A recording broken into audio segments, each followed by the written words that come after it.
Olá amigos, estamos de volta aqui no canal com mais um vídeo aqui para você aí do outro lado, ouvindo mensagens bíblicas, muitos aprendizados e compartilhamentos aqui.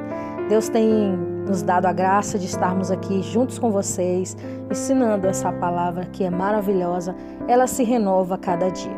E hoje, meus amigos, nosso tema de vídeo será a lei da semeadura segundo a Bíblia.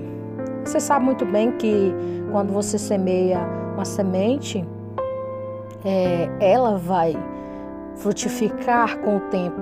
Então, independentemente do que estamos plantando, vamos colher.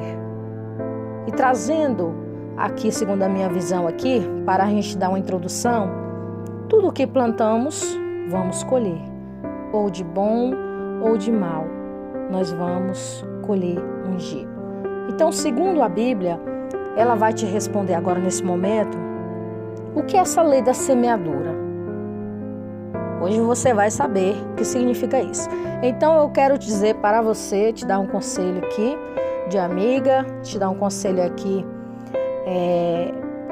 de uma conselheira também, pode ser, né? É o seguinte, o que você está plantando, hein? Primeiro vem a pergunta, né? Depois eu vou dar a resposta. O que você está plantando na sua vida? Você está plantando coisa boa? Ou você está plantando coisa ruim? Analise aí você mesmo, analise, pois, o homem a si mesmo, né? Como diz a Bíblia Sagrada, a palavra do Senhor. O que você está plantando? O que você está plantando na sua vida? Preste atenção, veja o que você está plantando, porque a lei da semeadura, ela não falha. O que plantamos, colhemos. E isso é uma realidade que está bem visível na nossa frente. Então vamos ter cuidado com o que nós estamos semeando. Se estamos semeando coisas ruins, nós vamos colher coisas ruins. Se estamos semeando coisas boas, vamos colher coisas boas. Se você está perseguindo alguém, você será perseguido, porque a lei da semeadura, ela não falha. Então vamos responder aqui, segundo a Bíblia Sagrada, o que significa essa lei da semeadura. A lei da semeadura é uma verdade básica fundamentada na figura do agricultor, que ensina que aquilo que plantamos também colhemos. Esse ensino é extremamente antigo e pode ser encontrado em vários textos bíblicos. Também é verdade que, infelizmente, muita gente tem utilizado da lógica da semeadura para tentar enganar as pessoas. Criou-se um verdadeiro comércio na fé, que ensina o falso evangelho que objetiva principalmente retornos financeiros. A lei da semeadura na Bíblia. No Antigo Testamento, encontramos vários textos que transmitem a ideia presente na lei da semeadura. Por exemplo, o rei Salomão, ele escreveu um Provérbios que transmite a lógica da lei da semeadura, que diz: o perverso recebe um salário ilusório, mas o que semeia terá recompensa verdadeira. Provérbios, capítulo 11, versículo 18. E em outra ocasião, o mesmo sábio também escreveu: o que é semear perversidade, colherá males. O que semeia a perversidade, colherá males. Provérbios 22, 8. De acordo com o princípio, é possível perceber que apenas irá colher aquele que também semeou. Isso é o que fica claro no livro de Eclesiastes. O pregador escreve que quem observa o vento não semeará, e o que atenta para as nuvens não colherá. Eclesiastes 11, o versículo é o 4. Faça essas leituras bíblicas que eu estou te passando aqui para que você venha ter mais uma familiaridade aqui do nosso vídeo de hoje, tá bom? Vamos lá. No Salmo 126, também encontramos elementos na lei da semeadura. Nele, o salmista mescla louvor pelo livramento de Deus. Lamento pela situação do seu povo é uma enorme confiança na providência de Deus. Expressando sua certeza de que Deus mudaria a sorte do seu povo, substituiria o sofrimento pela bênção, A frase mais significativa nesse sentido transmite a figura da semeadura. Nela o salmista enfatiza que os que semeiam com lágrimas, semeiam com júbilo e ceifarão. Salmo 126, o versículo é o 5. O profeta Oséias confronta a mente e confrontando aí a idolatria da nação de Israel e das alianças indevidas, destacou a relação entre o pecado e o castigo no sentido de causa e efeito, ao dizer que por semearem ventos também ceifarão tormentas. Oséias, capítulo de número 8, versículo 7. Agora nós vamos passar aí para a lei da semeadura e da colheita no Novo Testamento. O Novo Testamento começa aí, começando o livro de Mateus, tá? E vem até o livro de Apocalipse. Esse é o Novo Testamento. Vamos lá. No Novo Testamento também existiam e existem muitas passagens que fazem referência à lei da semeadura e da colheita. Algumas vezes essa referência é feita de forma implícita. Certamente, os dois textos mais lembrados do Novo Testamento, nesse sentido, foram escritos pelo apóstolo Paulo. O primeiro foi direcionado aí aos cristãos em Corinto, de Corinto, e em segundo aos cristãos de Galácia. Leia segunda de livro de Coríntios, capítulo 9, versículo 6, livro de Gálatas, capítulo 6, versículos 7 e 8. Esses dois textos são essenciais para entendermos realmente o que é a lei da semeadura e da colheita segundo a Bíblia. Eu vou fazer essa leitura aqui rapidinho para nós, 2 Coríntios 9, 6 e Gálatas, capítulo 6, versículo 7 a 8, para que a gente venha entender melhor aqui o nosso assunto, nosso tema sobre a lei da semeadura. Versículo 6 de 2 Coríntios, capítulo 9, que diz assim, e isto afirmo, aquele que semeia pouco, pouco também ceifará, e o que semeia com fartura, com abundância também ceifará. E agora livro de Gálatas, capítulo 6, o versículo é de 7 e a 8, que diz assim, não vos enganeis, se deu de Deus não se zomba, pois aquilo que o homem semear, isso também ceifará. Porque o que semeia para a sua própria carne, da carne colherá corrupção, mas o que semeia para o Espírito, com letra maiúscula, do Espírito colherá a vida eterna. Eu quero fazer um comentário segundo o meu entendimento, segundo a minha concepção, o que eu acho aqui desses versículos e vou falar alguma coisa a mais, tá?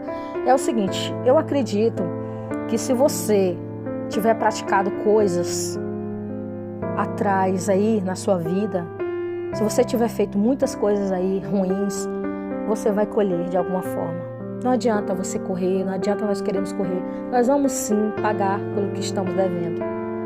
E eu acredito assim, em um pensamento meu, agora que veio aqui, que as pessoas hoje em dia elas estão sendo enganadas e achando que não vão colher o que elas plantaram lá atrás.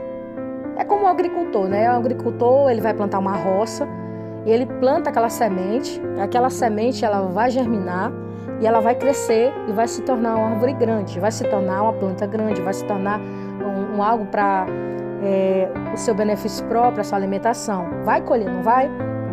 Então, é mais ou menos essa metáfora aí. Tudo que você planta, você colhe. Você vai colher. Há um engano muito grande aí das pessoas dizendo assim, porque fulano fez isso, ele não vai pagar. Vai, meus amados, com certeza, eu digo para você, vai. Por isso que nós temos que ter muito cuidado com o que a gente fala, com o que a gente posta, com o que a gente fala mal de alguém, com o que a gente anda com ninguém e começa a falar mal dessa pessoa, começa a degladiar essa pessoa. Isso você vai colher lá na frente. Ou se você defraudou alguém, se você puxou o tapete de alguém, com certeza você pode ter toda a certeza que você vai colher. Vai colher. As pessoas hoje em dia acham que elas fazem as coisas, elas acham que não vão colher. E segundo o que eu sei, segundo o que eu estudei aqui na Bíblia, que eu conheço a palavra do Senhor, e vocês também que são conhecedores da Bíblia, e vocês que ainda não conhecem, vocês vão saber agora, que o Senhor ele não tem um culpado por inocente, não tem o inocente por culpado.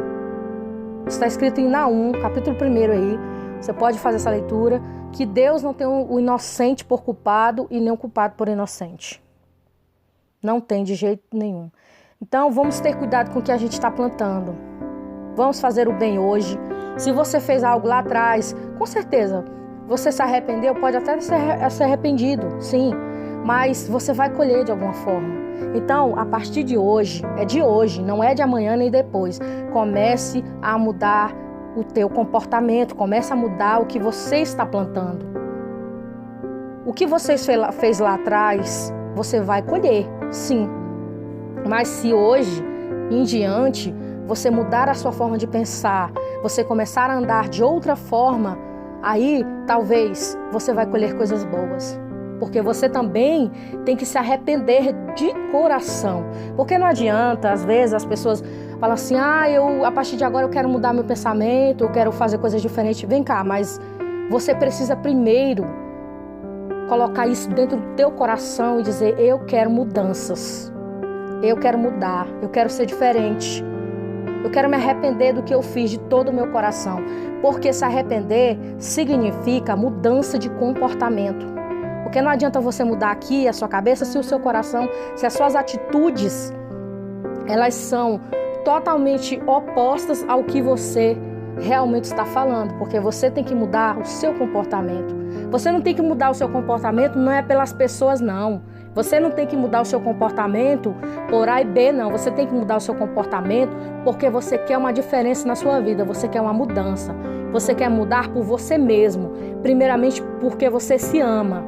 Porque quando a gente se ama, a gente procura evitar coisas que venham nos prejudicar de alguma forma. É tipo quando você já se alimentou de coisas ruins, se alimentou de alimentos ruins, né? Aí agora você está colhendo o que você plantou. A pessoa comeu tanta coisa ruim lá atrás, comeu tanta coisa que fazia mal, aí agora está colhendo.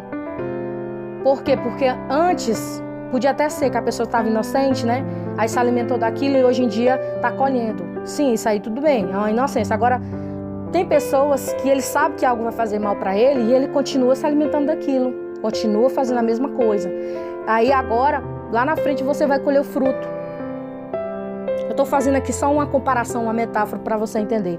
Então é de hoje para frente, você tem que tomar posição na sua vida. Você não tem que esperar mudar para as pessoas, não. Você tem que mudar para você mesmo. Você tem que mudar a sua a visão de vida.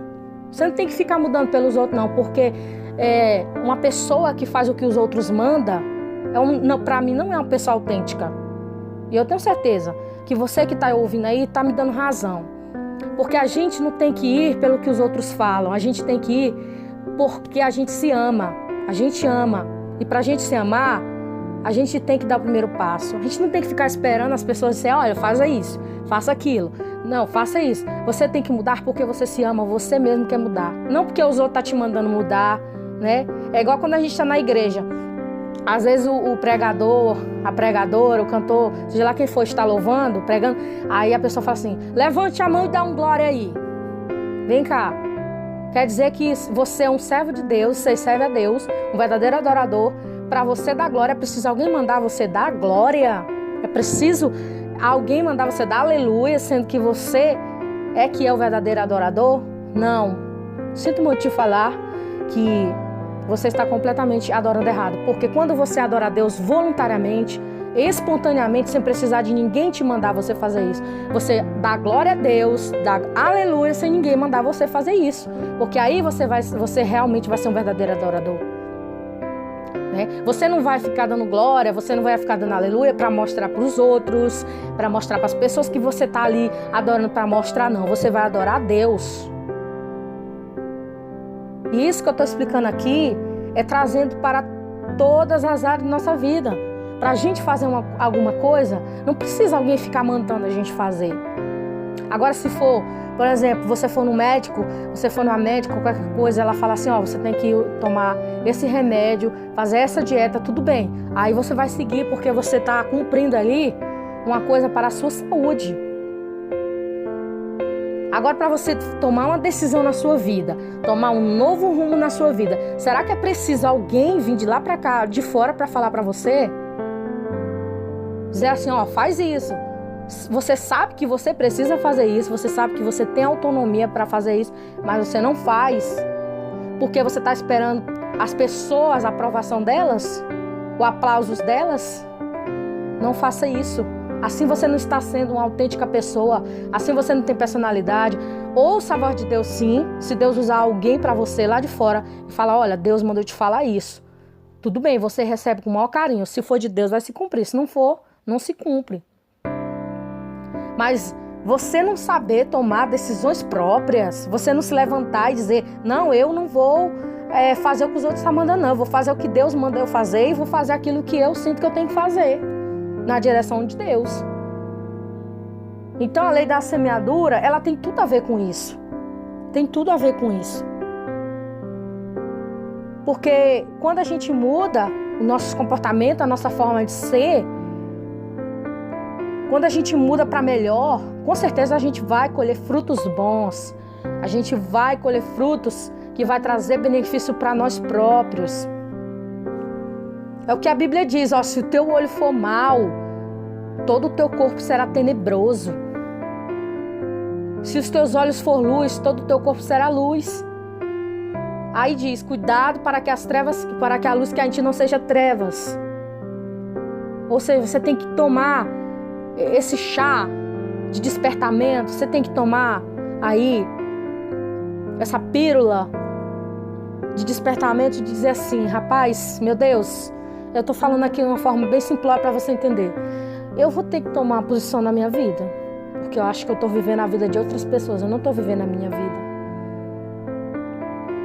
Eu vou começar a plantar coisas boas na minha vida para que eu possa colher lá na frente. Comece de hoje. É hoje que Deus está te chamando para você mudar. Não é amanhã e nem depois, não. Porque parece que tem gente que é bipolar. Hoje está de um jeito, amanhã está de outro.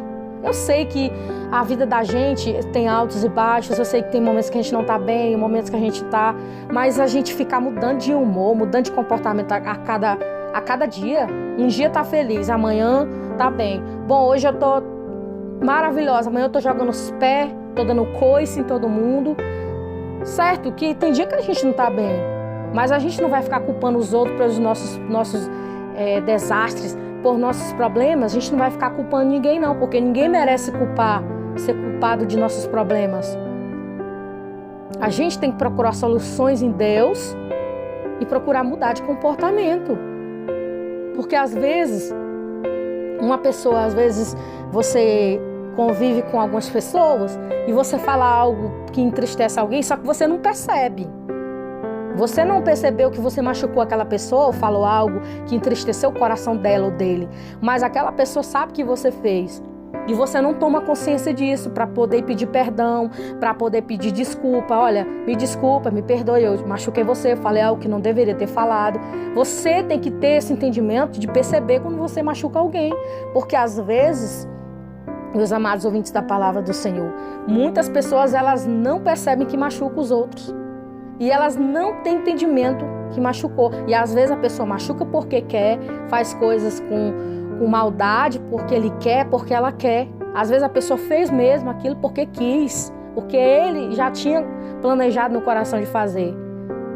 E aí depois, quando fica colhendo coisas ruins, o que está acontecendo na vida da pessoa, às vezes não tá fluindo do jeito que é para fluir, do jeito que é para ser.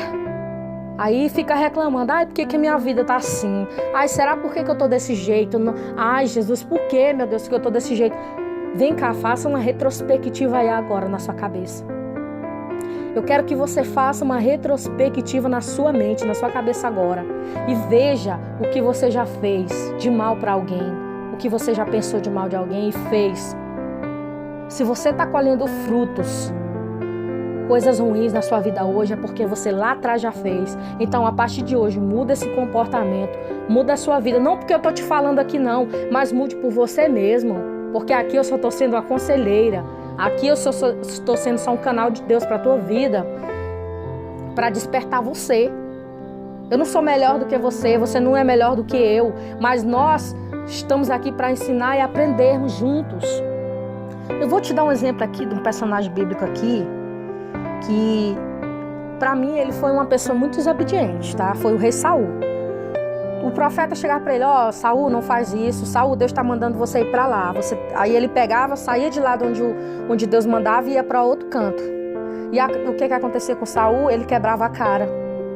Saul, ele não tinha paciência de ouvir, de obedecer. Ele era muito resistente à mudança, ele não era obediente. Era uma pessoa muito resistente à voz de Deus. Quando, no início do reinado dele, quando ele foi escolhido, tudo correu bem para ele.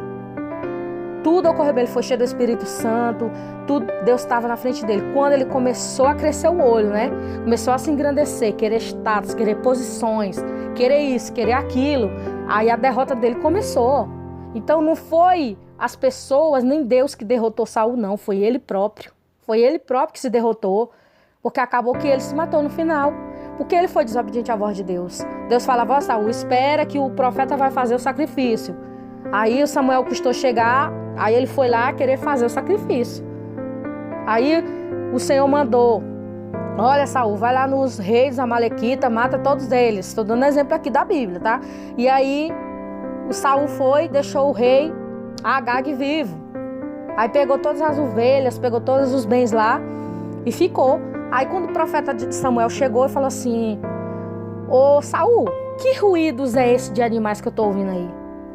Aí eu peguei os animais aí, fiquei, eu botei o rei Agag aqui pra ficar vivo, não sei o quê. Aí o Samuel pegou a espada e pá, na cabeça, decepou a cabeça do Agag lá, do rei mau. E aí o Senhor falou, usando o profeta Samuel para eles, para mim, o obedecer é melhor do que o sacrificar. Ou seja, Deus estava falando para Saul, olha, obedece o que Deus está falando. Para de relutar, para de ser resistente à voz de Deus. Para de ficar teimando. Até quando, Saul, você vai ficar teimando? E Samuel todo tempo com dó de Saul. Aí uma certa feita, o Senhor disse para Samuel, Samuel, até quando você terá dó de Saul? Até quando você vai ficar com dó desse homem? E aí o Samuel tomou a posição e foi atrás de outro reino. Por quê? E o rei foi escolhido, foi Davi. Então a gente não tem que ter dó das coisas que fazem mal pra gente, não. A gente tem que jogar pra fora. Se faz mal pra você, joga fora. Agora se faz bem, pega pra você, acolhe com amor e com carinho. Porque às vezes você não tá dando ouvido à voz de Deus, às vezes nós, né, eu vou me incluir também, a gente não tá dando ouvido à voz do Senhor e a gente se prejudica. Deus está falando pra gente, vai para aquele lado, a gente vai para outro. Deus está falando, aquilo é bom para você. Aí a gente vai lá e pega aquilo que não presta pra gente. Então Deus está dizendo para nós, cuidado com a colheita, cuidado com o que você está plantando, porque a colheita vem. A colheita vai chegar. Então é isso, essa é a minha visão. Foi bem longo aqui o meu comentário, mas eu precisava falar isso. E eu fui impulsionada por Deus para falar isso para você. Cuidado com o que você está plantando. Cuidado. Vigie na sua vida. A partir de hoje, faça as coisas boas, que você vai ver o que você vai colher lá na frente. Tá bom? Vamos dar continuidade aqui. Assim você fará. Já no texto de Gálatas, após o apóstolo fazer uma grande exposição sobre as obras da carne e o fruto do Espírito, que está em Gálatas 5, ele fala sobre o auxílio mútuo e a responsabilidade pessoal. E a partir do versículo 6, ele ensina que o homem se fará aquilo que planta, enfatizando a responsabilidade humana. Com base nesses dois textos, podemos considerar alguns pontos básicos sobre a lei da semeadura e da colheita. Agora nós vamos para a lei da semeadura aqui, corretamente, né? O significado correto da lei da semeadura. A lei da semeadura e da colheita tem sido um dos principais argumentos de quem defende a teologia da prosperidade. Segundo tais pessoas, se alguém semear financeiramente, é claro que em abundância irá colher em abundância. Obviamente, o que semear pouco, nesse momento sentido, né? Nesse mesmo sentido também colherá pouco. Geralmente se utiliza o texto citado em 2 Coríntios para defender tal ensino. No entanto, esse texto em nada tem a ver com esse falso ensino. O grande objetivo do apóstolo Paulo como já foi dito, é estimular a generosidade e a esperada daqueles que são verdadeiramente seguidores de Cristo. A palavra grega eulogia, traduzido como fartura ou abundância em algumas versões, significa louvor, enaltecimento, bênção e gratidão. Assim como o apóstolo está falando, é simplesmente aquele que contribui com as necessidades de seus irmãos, louvando a Deus e com gratidão a Deus. Terá, por sua vez, uma colheita pela qual agradecerá ou louvará a Deus. Perceba que, nitidamente, a ênfase não está na quantidade, e sim na intenção. É o que eu sempre falo, né? O que vale é a intenção do coração da pessoa, não é o que a pessoa dá, não é o que a pessoa mostra, é a intenção. Se a intenção for boa, aí Deus vai ver a intenção do seu coração, tá? E por isso aí é que o versículo seguinte é muito claro em dizer: cada um contribua segundo o que propôs no seu coração, não com tristeza ou necessidade, porque Deus ama o que dar com alegria. 2 Coríntios capítulo 9, versículo 7. Isso significa que aquele que contribui em abundância no versículo 6 não é o mesmo que contribui com alegria no versículo 7. Essa relação é expressa muito claramente que, mais uma vez, que de forma alguma quer dizer a quantidade. É claro que ter uma colheita pela qual alguém agradecerá a Deus não implica necessariamente em receber dele riquezas e poder. Os verdadeiros seguidores de Cristo sabem muito bem que as riquezas terrenas não devem ser a fonte da sua satisfação. A recomendação do Senhor é que os tesouros sejam juntados no céu. Mateus capítulo 19, versículo 20. Agora a gente vai para o texto de Paulo, não dá margem para o falso ensino da lei da semeadura e da prosperidade. Portanto, a lei da semeadura e da colheita que o apóstolo Paulo se refere não tem qualquer relação com o tipo de investimento de negócios, no sentido de contribuir hoje para receber mais amanhã. Antes, o apóstolo aplica que a lei da semeadura no campo espiritual, assim, nesse momento, sentindo aí que os cristãos devem esperar a colheita prometida. É claro que Deus pode abençoar materialmente de alguma forma generosa. Sim, no entanto, isso não é uma regra e algo garantido. O que a Bíblia afirma e garante é que a recompensa dos cristãos é o necessário para a nossa sobrevivência. Leia Mateus 6, 25 e 33. Eu já fiz vários vídeos sobre isso, né? Sobre Deus cuidar de nós. Também, e neste momento, o sentido que encontraremos o ensino de Jesus acerca da boa medida, recalcada, sacudida, transbordante, né? Lucas capítulo 6, versículo 38. Infelizmente, muitos distorcem esse ensino para ensinar a lei da semeadura entrelada ao ganho material. Aqui também podemos lembrar do levita Asaf. Em certa altura de sua vida, ele ficou incomodado com o sucesso e a prosperidade do ímpio, as privações, as injustiças sofridas pelos justos, mas ele finalmente foi confortado quando entendeu que a prosperidade terrena desfrutada pelo ímpio é a frágil passageira e seu fim é terrível diante do juízo de Deus. Salmo 73. Além de tudo isso, voltando ao apóstolo Paulo, seria totalmente contraditório ele ensinar esse tipo de lei da semeadura como falsos mestres que a ensinam por aí. Ele prometeu e admitiu abertamente passar por muitas dificuldades e privações. Leia 2 Coríntios capítulo 11, versículo 27, Filipenses 4, versículo 10. Se a lei da semeadura realmente for referente a ofertar com abundância e receber cada vez mais, então Jesus não sabia disto quando elogiou a oferta de uma viúva pobre. Leia Marcos capítulo 12, versículo 42. Jesus foi claro ao dizer que não se pode servir a Deus e a Mamon. Mamon aqui é as riquezas, tá? Mas a teologia da prosperidade é tão maligna que faz com que alguém tente servir a Deus apenas para alcançar Mamon. A lei da semeadura é um alerta. Partindo para o texto da Epístola de Gálatas, podemos perceber o quanto a lei da semeadura aponta para a responsabilidade humana. O apóstolo Paulo faz uma importante exortação de que a responsabilidade pessoal é intransferível. Leia Gálatas 6:5. Isso está de acordo com o ensino bíblico de cada pessoa e será julgada à luz em suas próprias ações. Leia Jeremias 17:10, Jeremias 32:19 e Ezequiel 18:20. Leia Mateus 16:27, Romanos 2:6, Apocalipse 2:23 e Apocalipse 20:13. Diante dessa verdade, o apóstolo aplica a lei da semeadura e da colheita para ensinar que Deus não se deixa escarnecer. Por isso ele escreve: pois o que o homem semeia, isso também colherá. Obviamente, essa regra é válida para todos, não apenas aos cristãos. Em outras palavras, o apóstolo está dizendo que ninguém que faz pouco caso do evangelho ou zomba de Deus, do Deus revelado nas Escrituras, fica impune. Então tenha cuidado, você aí que não conhece o evangelho, que fica zombando de Deus, ninguém se zomba, tá? Tenha cuidado. Então esse versículo, esse raciocínio completa aí o versículo 8 ao dizer: porque o que semeia na sua carne, da carne ceifará a corrupção, mas o que semeia no Espírito, do Espírito ceifará a vida eterna. O primeiro grupo, formado pelos que semeiam na carne, são aqueles que deixam a velha natureza decaída, corrompida pelo pecado e segue livremente o seu curso.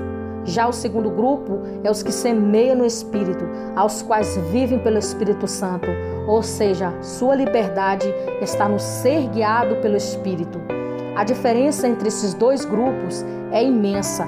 O primeiro encontrará a destruição e o tormento eterno, mas o segundo colherá vida eterna da parte do Espírito Santo. E vamos finalizar aqui com a parte que fala da perseverança da semeadura. Nos versículos seguintes, o apóstolo exorta a respeito da perseverança na semeadura. Ele diz que não podemos nos cansar de fazer o bem, porque no devido tempo colheremos e não desistimos. Devemos entender que fazer o bem como uma expressão bem ampla que expressa o tipo de conduta característica dos verdadeiros seguidores de Cristo. Esses seguidores são seus imitadores, refletem o seu caráter e possuem as virtudes do fruto do Espírito. Obviamente, isso inclui a provisão aos necessitados. O apóstolo conforta os seus leitores a dizer que, com perseverança, no tempo certo, a colheita virá. Esse tempo não é determinado pelo homem, mas segundo os planos eternos de Deus. Além do mais, a colheita é simplesmente que uma recompensa da graça e não dos méritos. Aqui devemos nos lembrar de que nós mesmos não podemos fazer nada de bom. É pela ação do Espírito Santo em nós, somos capacitados a viver uma vida que agrada a Deus. Que a semeadura fosse pregada todos os dias, mas que não fosse essas versões contaminadas e distorcidas aí de falsos profetas que pregam. A lei da semeadura, ela deve ser pregada, é aquela que puramente é bíblica. A versão correta da lei da semeadura expõe a verdade de que aquilo que o homem planta, isso também colherá. Com Deus não se barganha, ninguém pode escapar do juízo eminente.